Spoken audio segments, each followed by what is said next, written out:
بسم اللہ الرحمن الرحیم۔ السلام علیکم ورحمۃ اللہ وبرکاتہ۔ دوستوں، میرے ناول میرے ہم سفر کے سیزن 4 اور ایپیسوڈ نمبر 7 میں آپ دوستوں کو خوش آمدید۔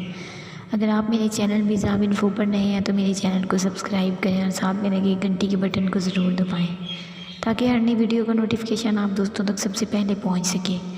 دوستوں، ویڈیو اچھی لگے تو اسے لائک بھی لازمی کیا کریں۔ چلیے دوستوں، بڑھتے ہیں اپنی نیکسٹ ایپیسوڈ کی طرف۔ آج اس کی طبیعت بہت خراب ہو رہی تھی، اس کا وجود شل ہو رہا تھا، اسے آرام کی ضرورت تھی، لیکن ہاسپٹل کے اس کمرے میں اس کے آرام کے لیے ایک بینچ ہی تھا۔ وہ ڈاکٹر سے دوائی لے کر تھکے تھکے قدموں سے روم میں داخل ہوئی۔ دروازہ کھولتے ہی سامنے کھڑے شخص کو دیکھ کر وہ ایک پل کے لیے ٹھٹک کر رک گئی تھی۔ السلام علیکم کہہ کر وہ اندر داخل ہوئی۔ 4 قدموں کا فاصلہ طے کر کے اس کی سانس پھولنے لگی تھی۔ وہ جا کر بینچ پر بیٹھ گئی، لیکن اسے لگ رہا تھا کہ اس کا جسم ٹوٹ رہا ہے۔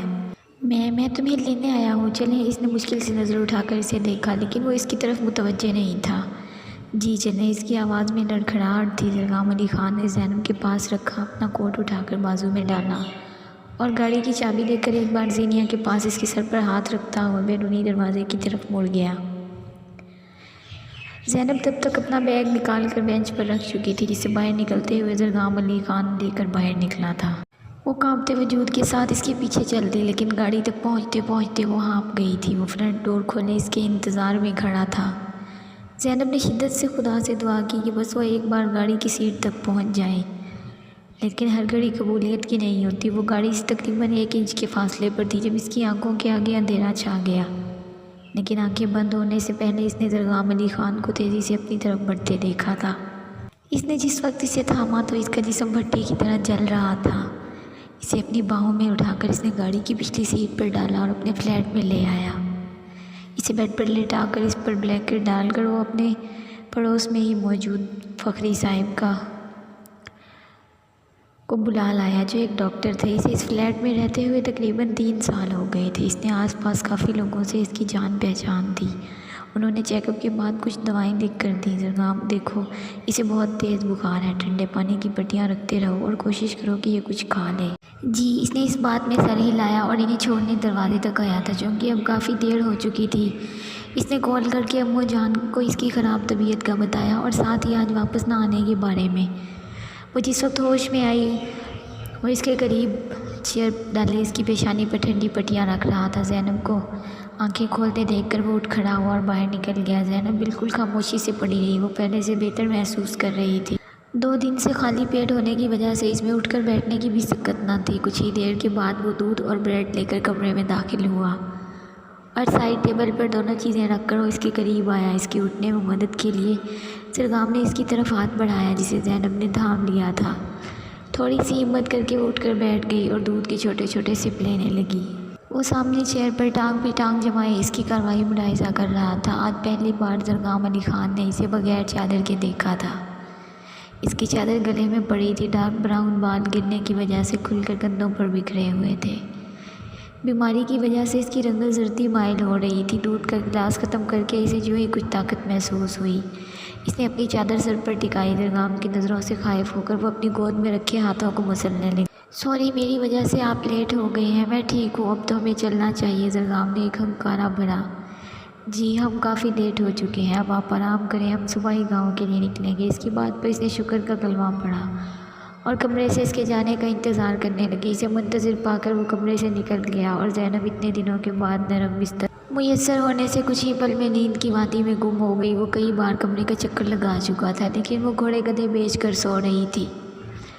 وہ اپنے لیے کافی لے کر ٹی وی کے آگے بیٹھ گیا اور کافی کے چھوٹے چھوٹے سپ لینے لگا۔ دروازہ کھلنے کی آواز پر اس نے مڑ کر دیکھا۔ وہ گلابی قمیض شلوار پر وائٹ بڑی سی چادر لیے تیار کھڑی تھی۔ میں تیار ہوں، ہم چلیں۔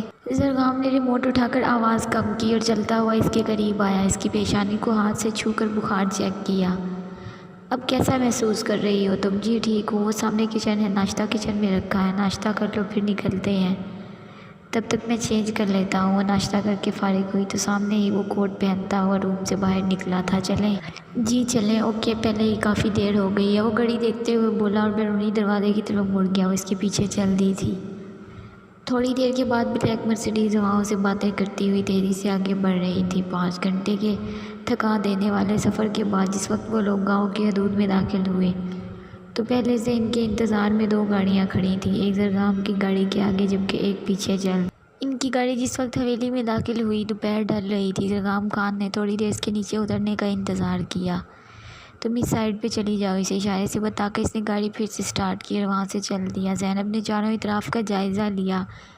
ایک سائڈ پہ گراج تھا جہاں پہلے سے ہی 2-3 گاڑیاں کھڑی تھیں، ایک طرف خوبصورت سا گارڈن جبکہ اس کے بالکل سامنے لکڑی کا ایک آہنی دروازہ تھا۔ وہ سست قدموں سے آگے بڑھی اور لکڑی کا دروازہ دھکیلتی ہوئی اندر داخل ہوئی۔ سامنے ایک بہت بڑا ہال تھا۔ ہال کے درمیان میں رکھے صوفے پر ایک بے حد نفیس سی خاتون بیٹھی تھی۔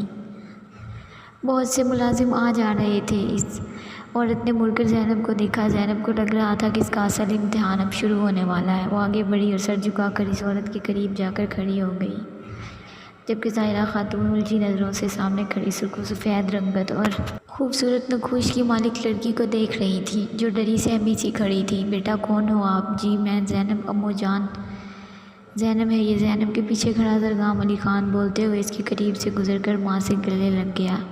ان سے الگ ہوتے ہوئے اس نے کوئی چٹتی سی نظر زینب پر ڈالی جو سر جھکائے اپنے پاؤں پر نظریں جمائے کھڑی تھی۔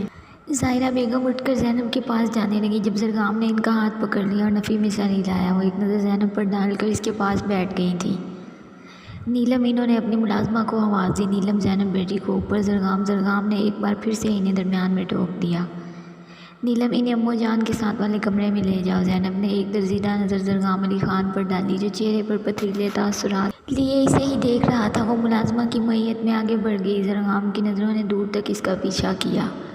ماں کے گلا کھنکارنے پر وہ پلٹ کر ان کی طرف دیکھنے لگا تھا۔ زرگام، تم یہ سب اچھا نہیں کر رہے۔ ان کی بات پر وہ استہزائیہ مسکرایا۔ زرگام، یہ وہی زینب ہے جس کی ایک جھلک دیکھنے کے لیے تم اس کے کالج کے باہر کھڑے رہتے تھے۔ امو جان، وہ بہت پہلے کی بات تھی، اب سب کچھ بدل گیا ہے۔ او ہاں، وہ یہ سب نہیں جانتی، آپ میری بات سمجھ رہی ہیں نا؟ اسے اس بات کی خبر نہیں ہونا چاہیے۔ مجھے تو چپ کروا لو گے، لیکن جس دن زینیہ کو ہوش آ گیا تو تب کیا ہوگا؟ وہ تمہارے ساتھ گئی تھی اسے دیکھنے کے لیے۔ کوئی یاد کر کے اس کی آنکھوں میں کرچیاں سی چپ گئی تھی کیسے وہ اس کے ساتھ گئی تھی۔ اور جب زرگام نے اشارے سے اسے زینب کے بارے میں بتایا تو وہ شرارت سے مسکراتے ہوئے بولی، تھی شہزادے، تم تو کبھی اظہار محبت نہیں کرو گے، لگتا ہے یہ کام تمہاری جگہ مجھے ہی کرنا پڑے گا۔ وہ ڈور اوپن کر کے جب نیچے اترنے لگی، اس سے پہلے اس کا ہاتھ زرگام کے ہاتھ میں تھا۔ اپیا، میں جانتا تھا تم کچھ ایسا ہی کرو گی، اسی لیے میں پہلے سے ہی تیار تھا۔ یہ میرا کام ہے اور یہ میں خود ہی کروں گا۔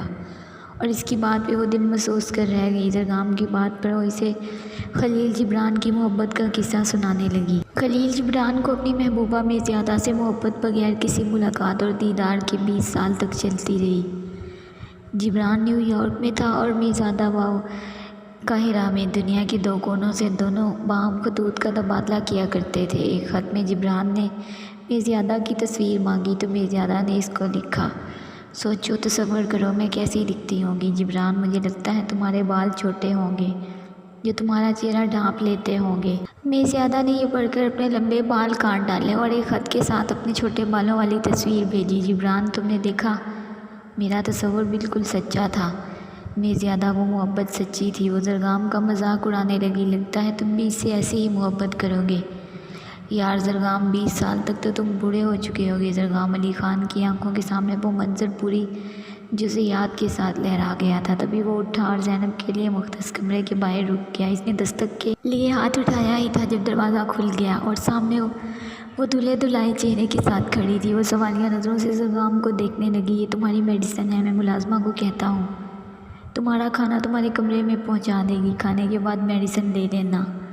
اتنے دنوں میں پہلی بار زرگام علی خان نے اس سے اتنی طویل گفتگو کی تھی جو 3 جملوں پر مشتمل تھی۔ محبت کے 2 ہی اصول ہوتے ہیں، جس سے محبت ہے اس کے لیے ساری حدیں پار کر جاؤ، اپنی ہستی مٹا دو اس کی چاہت میں، اور اگر وہ پھر بھی تمہارا نہ ہو سکے تو پھر مٹا دو محبت کو، دل سے کھرچ کر نکال دو۔ وہ بھی ایسا ہی کرنا چاہتی تھی کیونکہ محبت اس کی ہو کے بھی اس کی نہیں تھی، لیکن محبت کو کھرچ دینا ممکن نہیں ہوتا۔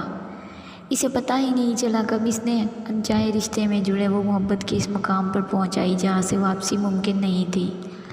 زینب سلطان کو جس چیز نے سب سے زیادہ متاثر کیا تھا وہ تھی عورت کو عزت دینا، اور زرگام علی خان اپنے سے جڑی عورتوں کی بہت عزت کرتا تھا، اور زینب جس نے ہمیشہ اپنی ماں کو باپ کے ہاتھوں چھوٹی چھوٹی باتوں پر ذلیل ہوتے دیکھا تھا، اس کے لیے یہ سب کچھ بہت انوکھا اور دل فریب تھا۔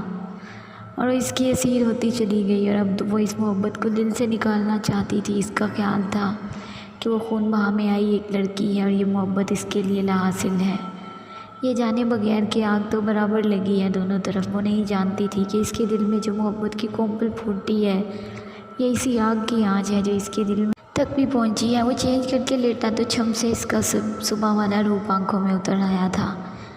گلابی کپڑوں پر سفید چادر سے خود کو چھپائے جس میں اس کی دودھیا رنگت چمک رہی تھی، وہ جب سے اس کے قریب آئی تھی وہ اسے اپنے سحر میں جکڑ رہی تھی، اور زرغام علی خان اس کی طرف کھینچا چلا جا رہا تھا۔ اس کے باپ اور بہن پر بہت غصہ ہونے کے باوجود جب وہ سامنے آتی تھی تو اسے دیکھ کر اس کے اندر اس کے لیے محبت کے علاوہ کوئی جذبہ باقی نہیں رہتا تھا۔ وہ صبح اٹھ کر معمول کے مطابق ظاہرہ خاتون کے کمرے میں آیا تو سامنے ہی بیڈ پر ان کے قریب زینب بیٹھی نظر آئی۔ زرغام کو دروازے میں ایستادہ دیکھ کر اس نے پلکوں کی جھالر گرا دی۔ وہ چلتا ہوا زینب والی سائڈ پہ آیا اور ماں کے آگے جھک گیا، جھکتے ہوئے اس کا کندھا زینب کے سر سے ٹکرایا۔ زرغام کو اپنے اتنے قریب دیکھ کر اس نے سانس روک لیا، اس کے کلون کی خوشبو اس کے حواسوں پر چھانے لگی۔ بلیک پینٹ پر وائٹ کلر کی شرٹ پہنے وہ ہمیشہ کی طرح شاندار لگ رہا تھا۔ زینب نے ایک نظر میں اس کا تفصیلی جائزہ لے لیا۔ وہ ماں سے الگ ہوتا ہوا زینب کے قریب چیئر رکھ کر بیٹھ گیا تھا۔ اس نے خود کو سفید رنگ کی چادر میں کچھ اس طرح سے چھپا رکھا تھا کہ وہ اندازہ نہیں کر سکا کہ اس نے کون سے کلر کے کپڑے پہنے ہوئے ہیں۔ وہ اب بھی وہاں سے بھاگنے کے لیے پرتولنے لگی تھی، اسے کوئی بہانہ نہیں سوچ رہا تھا۔